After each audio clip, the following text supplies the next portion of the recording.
গত 3 দিন আগে তো তোমার খতনা হয়েছে, তুমি কি তখন ব্যথা পাইছিলা? না। মাশাআল্লাহ।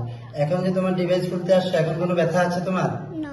মাশাআল্লাহ, তোমাকে অসংখ্য ধন্যবাদ। তুমি যে ব্যথা পাও না, এতে কি তুমি খুশি? জি। হ্যাঁ, যে কেউ আসতে পারে ইনশাল্লাহ। এখানে ব্যথা মুক্ত, রক্তপাতহীন, একদম বাচ্চাদের মোবাইল দেখতে দেখতে খতনা শেষ হয়ে যাবে ইনশাল্লাহ। ডিভাইস খোলার সময় খতনা, ডিভাইস খোলার সময় মোবাইল দেখতে দেখতে ডিভাইস খোলা হয়ে যাবে ইনশাল্লাহ।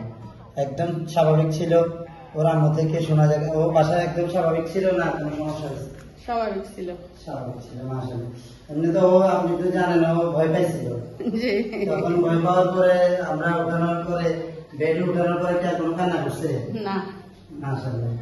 এটা তো অভিভাবকরা অনেক সময় ভয় পায় যে আসলে আমার সন্তানকে কোথায় খতনা করবো, বাচ্চা ভয় পাবে কিনা।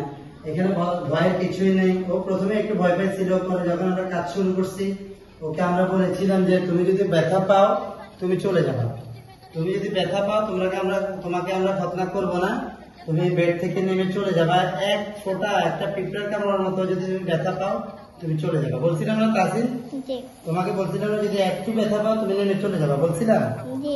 মাশাআল্লাহ। তুমি কি তখন কোনো ব্যথা পাইছিলা? না। মাশাআল্লাহ। এই জন্য তোমাকে অসংখ্য ধন্যবাদ, তোমার অভিভাবককে ধন্যবাদ। আচ্ছা, আপনারা এর আগে কতজনকে খতনা করাইছিলেন আমাদের এখানে? আরো 2 জনকে।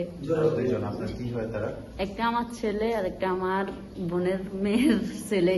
তখন তো কোনো সমস্যা হয়েছে কিনা? না না, আলহামদুলিল্লাহ কোনো এখন সমস্যা আপনাদের এই হয়নি। বাচ্চাকে যে খতনা করা হয়েছে, এটা এও সুস্থ ছিল না? আলহামদুলিল্লাহ অনেকটাই সুস্থ ছিল, কোনো সমস্যা হয় নাই। ঠিক আছে।